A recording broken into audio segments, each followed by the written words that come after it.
गोर लगै छी, अपने सबके मिथिला संस्कार पर स्वागत करै छी। अपने सब लगमे उपस्थित भेलहुँ हँ जिनका महीना भऽ जाइ छनि तऽ ओ कोना पूजा करथिन तऽ अपने सबके बता रहल छी। देखियौ, तेसर दिन रहत तऽ अहाँ माथ मिर कऽ पूजा कऽ सकै छी। जेना तेसर दिन जाहि दिनमे पानि माथमे तेल पड़ै छै, नहाय खायके दिन जे अहाँके तेसर दिन पड़त तऽ ओहि दिन अहाँ माथ धो कऽ पूजा कऽ सकै छी। कैला ई एक सालमे एके बेरी पूजा होइ छै तऽ माथ धो कऽ अहाँ पूजा कऽ सकै छी। चारिम दिन रहत तब तऽ आओर उत्तम अइ, तऽ माथ धो कऽ अहाँ पूजा कऽ सकै छी। दोसरमे जे पहिल बरसाइत रहत तऽ महीना भऽ जायत, 2 दिन रहत तऽ अहाँ कपड़ा बिनु लेने, केरफी बिना लेने अहाँ पूजा कऽ सकै छी। नहा सोना कऽ जलमे छूत छै तऽ अहाँ हुनका जल दोसरसँ दिया देबनि। कथा अहाँ सुनि लेब, साड़ी पहिर लेब, श्रृंगार कऽ लेब, बेन हौँक देब, पंखा धऽ लेब, नैवेद्य धऽ देबनि। उसरा गावला जे अहाँके पंडिताइन रहत कथा करला तिनकासँ उसर गवा लेब। जे सोहागिन रहथिन हुनकासँ अहाँ अपना नामसँ जल धरवा लेब। कथी लए तऽ ई बहुत नियम छै ई व्रतके। ई व्रत जे छै से पहिला सावित्रीके व्रत छै आ पहिला विवाह होइए अहाँके व्रत चलैए। तऽ अहाँके जहन अथी महीना भऽ गेलियै, अहाँ कहबै हमरा पहिला दिन महीना भऽ गेल, कोनो दिक्कत नहि।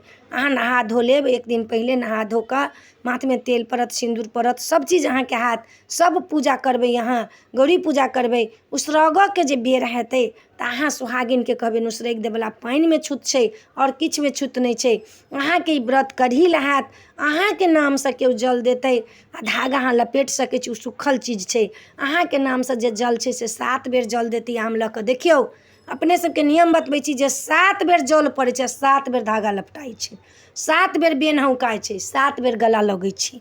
बात सुनू, ई जे कहबै जे हम 3 बेर कऽ लेली या 5 बेर कऽ लेली से नहि चलत। 7 बेरके नियम छै। सतवान सावित्री 7 बेर, सूर्य 7 परिक्रमा, 7 वचन, 7 बेर जे छै से अहाँके सतवान अग्निके फेरा लै छै, 7 वचन खाइ छै। सतवान 7 बेर सप्तऋषिके जे छै से सप्तऋषिके लोक देखै छै, सप्तऋषिके पूजा होइ छै 7 बेर। जे ध्रुव ताराके होइ छै तऽ ई 7 बेरके नियम छै। से बात बुझलियै। अहाँ सब सोचब जे हम 3 बेर करब, 5 बेर करब, से नहि छै। 7 बेरके नियम छै, 7 बेर करऽके चाही।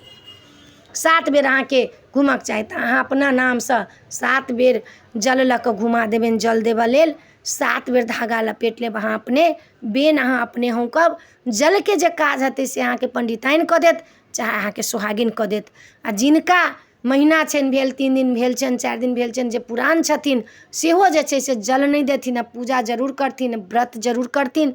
दिन भरिके व्रत ई छै। दिनमे अहाँके जे पहिला फर्स्ट बेर जकरा व्रत छै से दिनमे तऽ एके बेर खाइ छै, साँझमे अहाँ पानि पी लेब। आ जिनका बच्चा छै पेटमे तऽ सूर्य जे लुकझुक हेतै तखन अहाँ पानि पिया सकै छी, शरबत पिया सकै छी अहाँ कहि कऽ। आब जिनका बहुत परेशानी छै से रातिओमे शरबत पिया सकै छी अहाँ, जिनका बहुत परेशानी छनि। एम्हरोके लोक करथिन तऽ दिने भरिके ई व्रत होइ छै। दिनमे अहाँ खाउ, रातिमे नहि खाउ। एक टाइम अहाँके उपवास करही पड़त, चाहे अहाँ मधुश्रावणीमे करू, पंचमीमे करू, बरसाइतमे करू। आब लोकके सुनैत रहै छी दिनोमे खा लेली रातिओमे खा लेली, नहि। अनूनो करै छी तऽ अहाँ दिनमे खाउ, रातिमे नहि खाउ। एक टाइम जरूर उपवास करू के नियम छै। तऽ अपने सबके ई बता देलहुँ हँ महीना भेलवला, जे अपने सब जे कोना कोना करब। आ कोनो बात हैत, कोनो चीज कहब पूछऽके तऽ हमरा मैसेज द्वारा पूछब, वॉइस मैसेज भेजब, मैसेज द्वारा हमरा पूछि लेब अहाँ, तऽ हम अहाँके बता देब। जे हमरा अबैए से अपने सबके बता देब। ओना हम पंडित तऽ नहि छी, बड़का लोक तऽ नहि छी, एकटा छी। भगवान राधा रानी कहै छथिन बाजऽके लेल तऽ बजै छी, नहि तऽ हमरा बसके किछु नहि अइ। तऽ एहि वीडियोमे इएह अइ। नीक लागत तऽ चैनलके सब्सक्राइब करब, लाइक करब, कहऽके नहि बिसरब। जय मिथिला, जय माता जी, राधे राधे।